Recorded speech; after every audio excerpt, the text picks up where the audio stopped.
Hi guys, welcome back to another video. Right now I'm in Phuket in a very shoddy Airbnb. I've been traveling around. I stayed at Bangkok, a nicer hotel, but I was really not feeling well. The first week I was down with a fever, I had a hamstring strain. I wasn't even really able to walk. I don't even know how I did my Hyrox, so this video is actually a breakdown of what went down during Hyrox. But basically it's just been a very easy 3 weeks here in Thailand. I'm heading back to Singapore in a week for my next Hyrox, but I'm really not gonna care about it anymore because I've been eating crap here. And yeah, just things hasn't been going perfectly for me. As you can see, I still have some blocked nose. I don't even know how long this flu has been lasting because apparently it just doesn't cure. I've been taking like 3-4 bottles of cough syrup.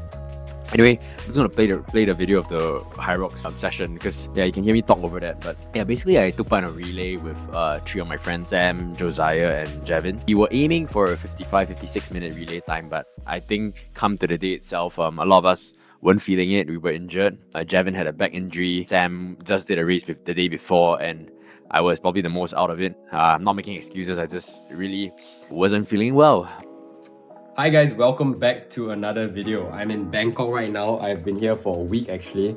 As you can tell from my nasally voice, I'm not doing too good. I came down with a fever.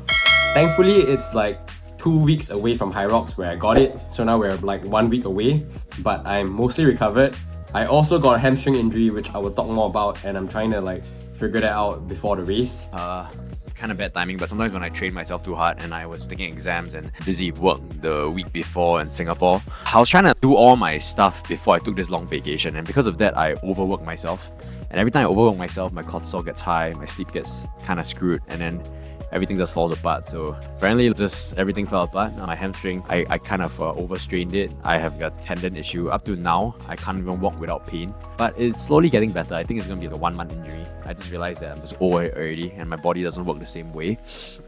Yeah, so in a Hyrox, the first event is normally your ski ergs, and we normally give this to the most cardio intensive guy, and in my team that was Josiah.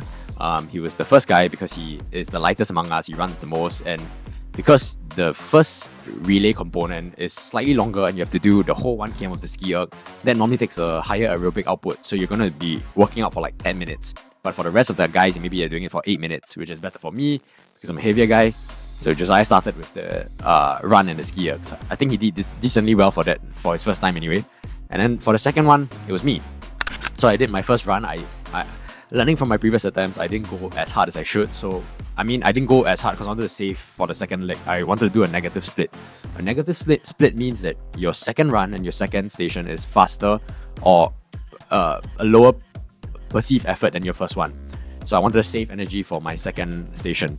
I ran a 240 something here, and then the run wasn't even that hard. It's just that I normally don't stop so much for the slap push. I actually stopped 4 times this time, and the last 2 times I did it in a relay, I never stopped. And I did in the Japan Hyrox doubles, which I soloed. I did my partner, but I did the whole station myself. I managed to do 2 minutes. And then the previous time I did it, when I was heavy and fat and out of shape, June 2025, I also did 2 minutes. So it's kind of weird that I did 3 minutes here. I really just think there's a combination of being sick and everything else. I'm still sick. I honestly don't know how long this kind of influenza bug lasts. So the next station would be your run in your slap pull. We gave this to Javin. He's a trainer at Nova. It's a Singaporean gym for Hyrox. He is pretty strong, so he had a bit of length. He's about my size in terms of height, so we know that he can do the slap pull. But Sam did the burpee broad jump. He is a very aerobic dude. He runs marathons in the past, so we knew that he had the capacity to run a 3-minute 1 km split and still do the burpee broad jumps. And the next station after that was the rows. The way we split it is that run 1 and 5 is the same guy, 2 and 6 is the same guy, 3 and 7 is the same guy, and 4 and 8 is the same guy. So for that gives us like 3 stations of rest for each person. So the same guy, Josiah, did the row ergs. And subsequently after that, it was me again for the farmer's carry. Generally, I don't have issues with this because I'm technically a bigger dude. Grip isn't an issue, but I think I was just lightheaded again, so no excuse. And then after that was Javin for his lunges. I've tried lunges on my own. It is one of the most painful things to try, even with 20 kg, because you gotta keep that pace and you have to try to do it under 3 minutes, which I think he did around 3 minutes off. So pretty good attempt by him also. They both did it for the first times, Javin and Josiah. And then we finished off with Sam. So the part that was funny about this, right, was that the wall balls, right, in Bangkok, right, because Bangkok, the rock zone is so big, which is basically the layout of the course. You need to do one lap. Most times, right, when you're doing it in Singapore, you have to do like 4 laps. So the rounds are only like 250 meters, but Bangkok is one full lap is like almost 1 km. So because of that, we had to run the whole course of the layout just to get to the wall balls. Normally, you finish as a team in the wall balls, but we couldn't find the wall balls, and there was not proper instructions during like the briefing. So basically, because like we are a significantly decently fast team, nobody told us what to do. And by the time we knew that we were supposed to go to him, we only had like 4 minutes, and there was like stairs in between because in the layout of the map, right, you have to climb through. There are stairs in between so that runners don't get obstructed by pedestrians. So imagine immediately after you've done lunges or skis and sleds, you have to climb up stairs and down just to get to the wall balls to meet your last relay teammate.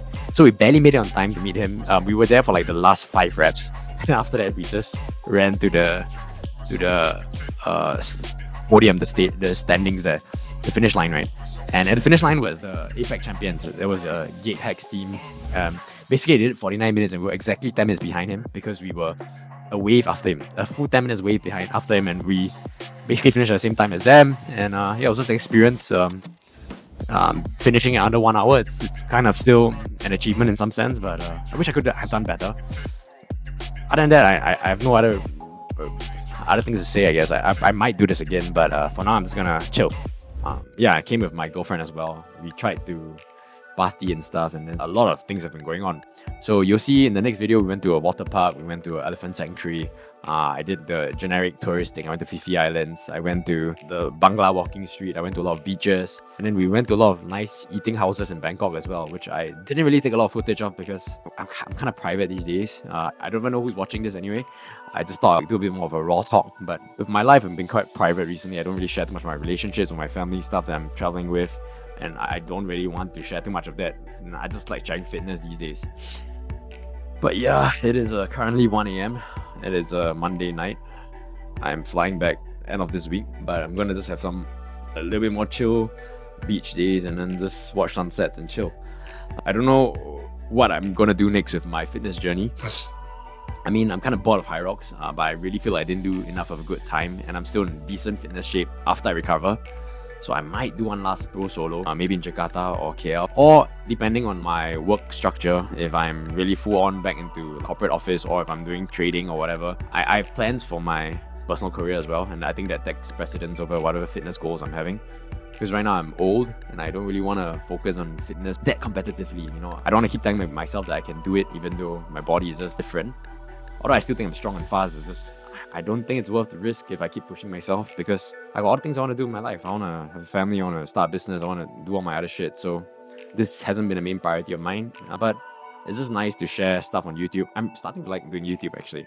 Even though I know there's not a lot of people watching, I find it safer that way because in a long form content, it's harder to misconstrue what I'm saying. I think people get to know me better rather than I'm just doing stupid shorts and TikToks, which I used to do a lot in the past, but I think that's very misrepresentative of character or what I'm trying to share, my journey and everything else. So if I do fitness stuff on shorts and TikTok, it can kind of sometimes come off a bit more cocky or non-organic. You know, it's very gamified, because when I did content there, I was trying to get views, and whenever you try to get viral and do stupid things, people are just seeing a short snippet of your life. But with long-form content, I think they can build more of a rapport with you.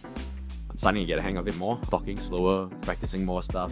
But yeah, maybe that'll work. This is kind of a rant along with my Hyrox footage, which I envision doing it totally different. I envision filming the vlogs while talking on camera, but turns out I'm just in an Airbnb talking post-event. But I guess we'll see you in the next one. Anyway, thanks for watching. Remember to like, share, and subscribe. See you guys in the next video. Bye!